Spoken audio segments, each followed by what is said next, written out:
Só existe um Deus, que é a Trindade Santa, Pai, Filho e Espírito Santo. A unidade na natureza, na glória, na majestade, em três pessoas totalmente distintas.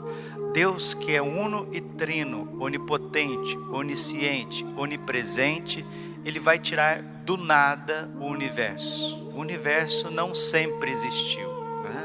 A matéria foi criada. Tudo que é criado foi criado a partir de um momento. Só Deus não tem momento. Deus é eterno. Como diz um teólogo, Deus é um instante que não passa. O restante foi tudo criado, inclusive o mundo angélico, os seres puramente espirituais.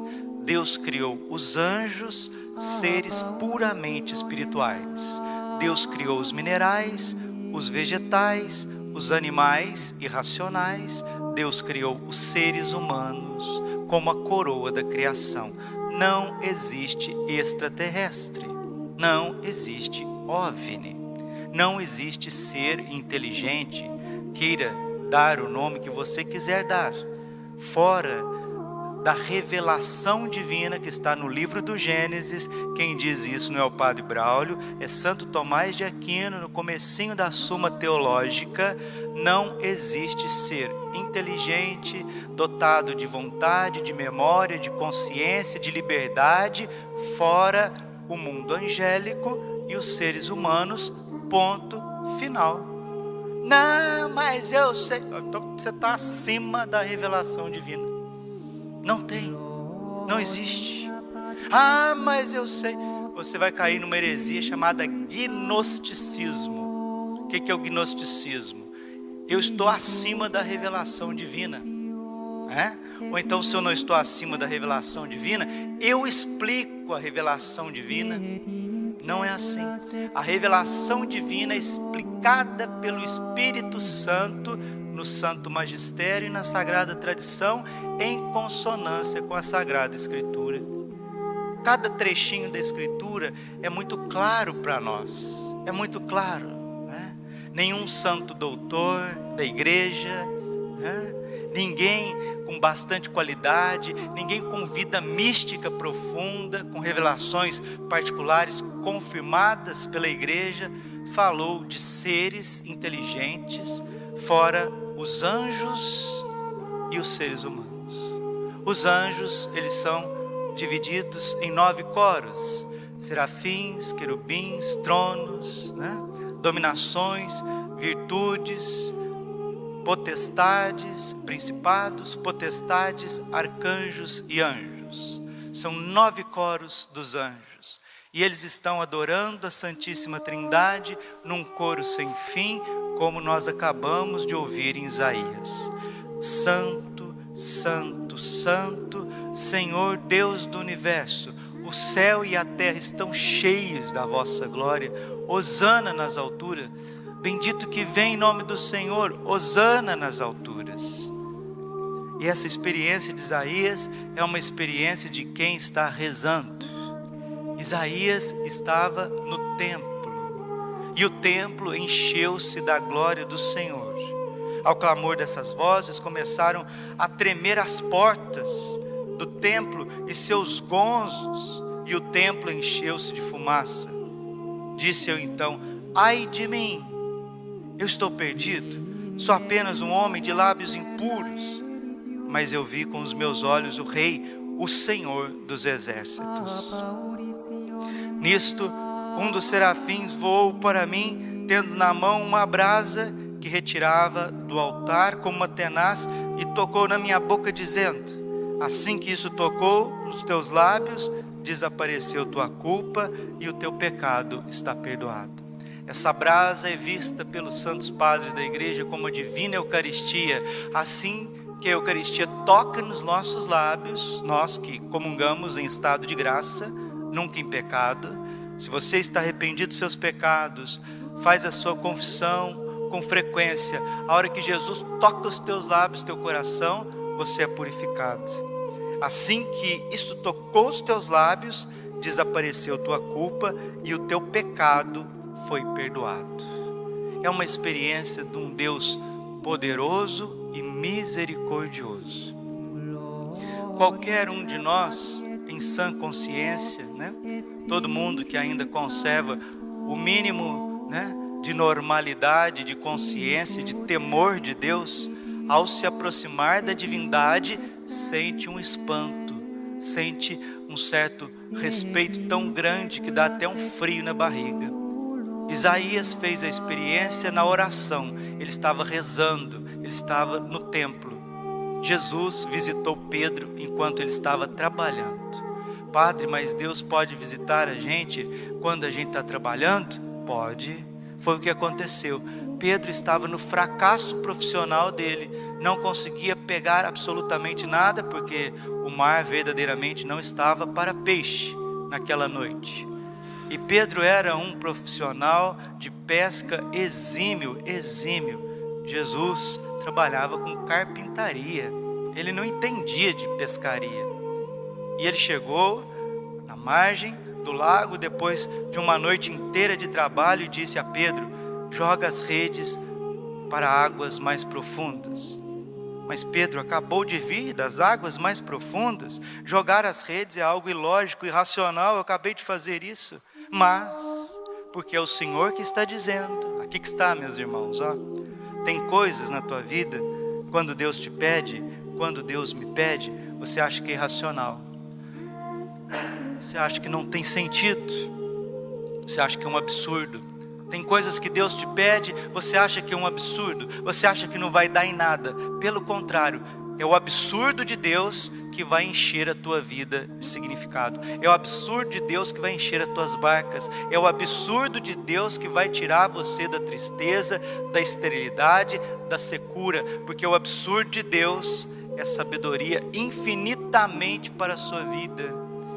E Pedro, que estava confiando em si, confiando nas suas redes, confiando no seu barco, confiando até no mar da Galileia, que ele conhecia muito bem.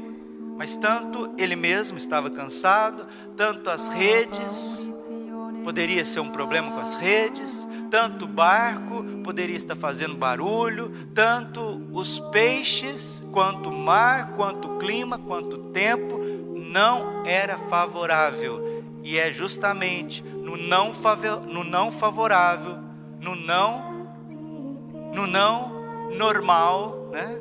Naquilo que não é o mar, que não é para peixe, nos ventos que não são a favor, é justamente na contramão da sua vida que Deus aparece. Jesus surpreendeu Pedro no momento do seu trabalho. O Pai eterno, a Trindade, surpreendeu Isaías no momento da oração. Nós precisamos deixar Deus nos surpreender. Isaías faz a experiência de um Deus extremamente poderoso, Senhor dos exércitos, que é rico em misericórdia. Pedro, no seu trabalho, faz a experiência de um Deus onisciente que conhece o fundo e as necessidades do coração humano, e ele diz, Lucas 5:5, Senhor, o mar não está para peixe, mas por causa da tua palavra, olha aqui, por causa da tua palavra eu vou lançar as redes. E contra tudo, contra todos, contra o ambiente, contra a sua cabeça, contra as evidências, Pedro obedeceu à voz de Jesus. Jogou as redes. Vieram tantos peixes. A quantidade de peixes era tão grande, que 2 barcas, meus irmãos, 2 barcas quase afundavam. Isso quer dizer toneladas de peixe, porque 2 barcas não são canoinhas, não, são barcas. Tanto é que essas barcas estavam todos os apóstolos e Jesus dentro delas, é grande. E ali veio peixes que não acabava mais. Quanta gente amíngua querendo pagar aluguel, quanta gente amíngua querendo pagar prestação de carro, prestação de casa. Quanta gente amíngua aí, batendo os cotovelos, batendo os joelhos para pagar a prestação do filho, da escola, para não sei o quê. Às vezes até para fazer o supermercado, às vezes até para pagar a energia elétrica e pagar a água e o telefone. E está num desespero e fica vivendo numa ansiedade, num desespero, não consegue rezar, atropela tudo. Deus está te mostrando que Ele é rico em misericórdia. E se você tiver o temor de Deus, que envolveu a vida de Isaías, se você tiver o temor de Deus, que envolveu a vida de Pedro e os discípulos, você vai fazer a experiência do Deus verdadeiro, não infelizmente da quimera gnóstica que está na cabeça dos hereges e às vezes também está na nossa cabeça. 1760 do Diário de Santa Faustina. Quando Jesus apareceu para Santa Faustina, ele disse assim para ela: minha filha, desconfie sempre de si mesma. Santo Agostinho diz: aquele que confia demasiadamente em si mesmo é pior do que o demônio. Desconfiemos de nós. Não temos doutrina própria. Eu quero ficar com as Sagradas Escrituras. Eu quero ficar com a sagrada tradição da igreja, nos padres da igreja, nos santos doutores, nos santos místicos. Eu quero ficar com o magistério, nos documentos do Papa. Eu quero ser católico. A palavra católico significa conforme o todo, o todo, o todo. Eu não posso sair das esferas católicas ou deixar de crer naquilo que crê, ensina, professa e vive a Santa Igreja. Graças a Deus temos um catecismo e graças a Deus também temos bons cientistas, pessoas que buscam a verdade pela via natural da razão, e até a via natural da razão nos mostra que não existe seres inteligentes, dotados de liberdade, de ir e vir, que tem matéria, que tem corpo, fora daquilo que foi revelado por Deus e fora que é a experiência comum de todos os homens. Assim nós vamos caminhar para a eternidade, assim nós vamos caminhar para aquilo que os olhos não viram, os ouvidos não ouviram, o coração humano jamais imaginou. Porque eu termino essa homilia dizendo algo que está no catecismo, é muito óbvio e as pessoas esquecem, que o centro dos santos anjos é Jesus na Santíssima Eucaristia. O mundo angélico vive em função do corpo, sangue, alma e divindade de nosso Senhor. Tem aquela música belíssima, né? Panis angélicos, pão dos anjos. Eis o pão que os anjos comem, transformado em pão do homem.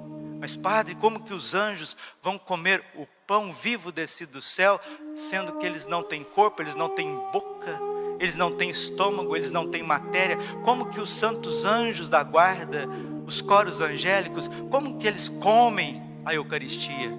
Com a adoração. Santo, santo, santo, Senhor Deus do universo, o céu e a terra estão cheios da vossa glória. Hosana nas alturas, bendito que vem em nome do Senhor, hosana nas alturas. O mundo angélico vive de Jesus eucarístico, e o mundo angélico, que é dotado de inteligência, vontade, memória, liberdade, consciência, o mundo angélico foi remido, redimido, glorificado pela Santa Cruz de nosso Senhor Jesus Cristo. Precisamos ser católicos de verdade, porque o que tem de gente aí, infelizmente, meus irmãozinhos, o que tem de católicos que são batizados, mas não evangelizados, é muito grande. É aquilo que o Papa Bento XV já dizia, que a ignorância religiosa da sã doutrina católica é a causa primeira da perda de tantas almas no inferno. O profeta Oséias também já tinha dito: o meu povo se perde por falta de conhecimento. Por isso São Paulo, cheio do Espírito Santo, em Colossenses capítulo 4, versículo 4, ele vai dizer: possa eu fazê-lo conhecido como é o meu dever. Dom Manuel Gonzalez, esse santo bispo espanhol recente agora do século XX, ele diz isso: Jesus é muito pouco amado e servido porque não é conhecido em profundidade. Jesus não é conhecido em profundidade. E o Senhor está dizendo para Pedro e para os apóstolos: joga tuas redes em águas mais profundas, duquinaltum, Duke em Alton, vai mais fundo, vai mais longe, mergulha em Deus. Não fica só na prainha não, não fica só na areinha não, não fica só molhando a pontinha dos dedos e os cotovelos não. Mergulhe em Deus, mergulhe na Santa Igreja, mergulha nos santos doutores, mergulha na palavra de Deus, nos santos livros, mergulha na oração. Meu Deus do céu, a gente não pode ficar vivendo a vida inteira, desculpe, da espiritualidade alheia, né? A senhora que tem que rezar por mim, né? Reza por mim, né? Tem isso, né? Ô irmão, ô irmã, faz uma penitência por mim, né? Ô irmão, ô irmã, explica isso aqui para mim. A gente até faz sim, a gente intercede, a gente reza, a gente jejua. Eu também peço oração para as pessoas consagradas, para a vida contemplativa, para os monges, para as carmelitas. Peço oração para minha família, pelos meus amigos. Peço que alguém me explique, principalmente um padre mais experiente, um teólogo, que me explique alguma coisa, mas eu tenho que fazer a minha experiência de Deus. Diga, compadre, Deus não se delega ao próximo. Diga. Eu não posso encomendar ao próximo que seja católico por mim, que seja cristão por mim, que reze por mim, que jejue por mim, que estude por mim, que comungue por mim, que se aprofunde por mim. Que todos façam isso e façam com alegria, mas faça a sua parte, meu irmãozinho e minha irmãzinha. Confesse-se com frequência. Reze o seu terço, o seu rosário todos os dias. Faça seus jejuns quartas e sextas. Mergulhe na palavra, na riqueza da palavra, com o catecismo do lado. Aprofunde bons sites católicos. Tenha Jesus eucarístico como centro da sua vida. O corpo e sangue de Jesus em adoração. Um católico que não adora é um meio católico ou um católico de nada. Porque o catecismo diz que nós fomos criados para adorar, e a palavra de Deus diz, João capítulo 4, versículo 23, que o Pai procura adoradores. Quando nós estamos adorando, como Isaías, o mundo angélico está ao nosso redor, nos purificando, trazendo vida nova, trazendo alegria, trazendo força, trazendo vida, trazendo o Espírito Santo, trazendo unção, discernimento, trazendo a fecundidade da providência de Deus, como foi na vida de São Pedro.